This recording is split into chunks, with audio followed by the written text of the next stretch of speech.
Baiklah, pada video kali ini kita akan mempelajari 8.4 iaitu ketokohan Nabi Muhammad SAW sebagai pemimpin. Pernah tak kita terfikir bagaimana Nabi Muhammad SAW bukan sahaja seorang rasul tapi juga seorang negarawan yang sangat hebat? Dalam perkongsian kali ini, kita akan selami bagaimana baginda membina sebuah negara dari kosong, menyatukan masyarakat yang berbeza-beza, membangunkan ekonomi yang adil dan memimpin tentera dengan strategi yang sungguh bijak. Jom kita mulakan. Ini dia agenda kita. Kita akan lihat 4 aspek utama kepimpinan baginda sebagai ketua negara, penyatu ummah, penggerak ekonomi dan panglima tentera. Dan di akhir nanti, kita akan renungkan legasi kepimpinan baginda yang masih relevan sampai hari ini. Okey, kita mulakan dengan peranan baginda sebagai pemimpin negara. Cuba bayangkan cabaran yang ada di depan mata. Nak mentadbir kota Madinah yang baru, sebuah kota yang dihuni oleh pelbagai suku kaum, agama dan adat resam.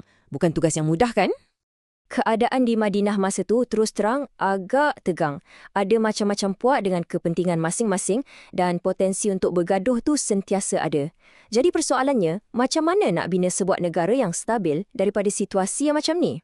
Nah, ini dia penyelesaiannya. Sesuatu yang sangat jenius dan mendahului zaman. Piagam Madinah. Ini bukan sekadar perjanjian biasa tau. Ia adalah perlembagaan bertulis pertama di dunia. Satu dokumen yang sangat komprehensif. Dan kalau kita teliti piagam ni, memang sangat bijak. Ia mengimbangi antara perpaduan dan kepelbagaian. Setiap kumpulan, tak kira Muslim, Yahudi atau kaum lain, diberikan hak dan tanggungjawab yang jelas. Jadi, semua orang rasa mereka ada kepentingan bersama untuk menjaga keamanan Madinah. Dan kepimpinan baginda ni bukan setakat di Madinah sahaja. Baginda juga berpandangan jauh. Utusan-utusan dihantar ke empayar-empayar besar pada zaman itu seperti Bizantin, Parsi dan Mesir. Ini semua untuk apa? Untuk membina jambatan diplomatik dan menjalinkan hubungan antarabangsa. Okey, selepas asas negara dah dibina, langkah seterusnya yang tak kurang pentingnya adalah menyatukan masyarakat. Jom kita lihat macam mana baginda jayakan misi ni.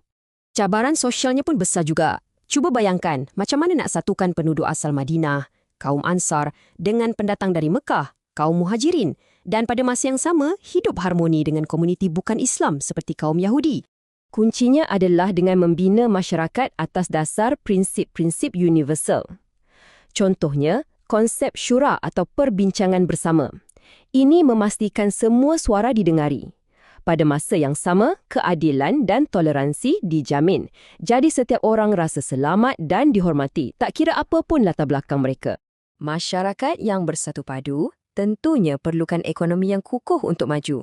Sekarang, kita beralih pula kepada peranan Nabi Muhammad SAW sebagai seorang pembangun ekonomi. Perubahan paling besar yang baginda lakukan ialah satu revolusi ekonomi. Sistem riba yang menindas dan selalu buat orang miskin terperangkap dalam hutang dihapuskan sama sekali. Ia digantikan dengan satu sistem yang adil dan beretika. Tiada lagi eksploitasi. Dan ini bukan sekadar idea. Lihatlah betapa praktikalnya pelan ekonomi 4 langkah ni. Baginda galakkan perdagangan, hidupkan semula tanah pertanian dan paling penting, baginda wujudkan sebuah pasar baru yang terbuka untuk semua.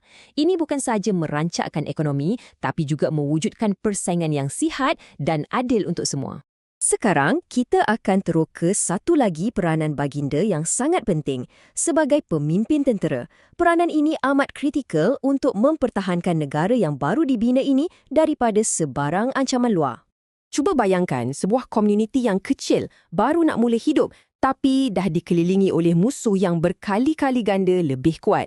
Persoalannya bukan lagi macam mana nak menang, tapi macam mana nak selamat. Jawapannya ada pada pemahaman sebenar tentang konsep jihad.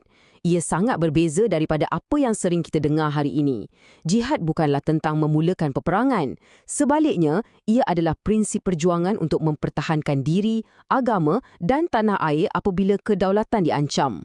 Kita ambil satu contoh klasik, Perang Handak atau Perang Parit. Tentera Islam pada masa itu hanya ada lebih kurang 3,000 orang sahaja. Dan mereka berdepan dengan gabungan tentera musuh seramai 10,000 orang. Secara logik akal, kemenangan memang nampak mustahil. Tapi di sinilah kebijaksanaan strategi menyerlah.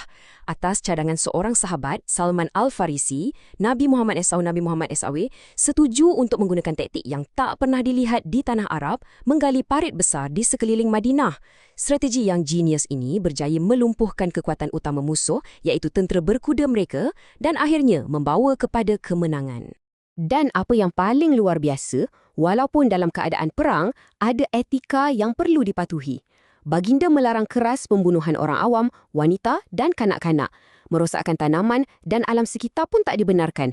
Ini menunjukkan betapa tingginya nilai kemanusiaan yang dijunjung walaupun di tengah-tengah pertempuran. Jadi, selepas kita lihat semua aspek ni, apakah legasi kepimpinan Nabi Muhammad SAW yang kekal relevan sehingga ke hari ini? Secara ringkasnya, kita dah lihat seorang pemimpin yang sangat lengkap, seorang pembina negara yang berwawasan, penyatu masyarakat yang adil, perancang ekonomi yang beretika, dan seorang panglima tentera yang strategik serta berprinsip. Ini membawa kita kepada satu soalan terakhir untuk kita fikirkan bersama. Daripada semua kualiti kepimpinan yang hebat ini, keadilan, wawasan, perpaduan dan prinsip, agaknya yang manakah yang paling kritikal dan paling kita perlukan untuk berdepan dengan cabaran-cabaran dunia moden hari ini?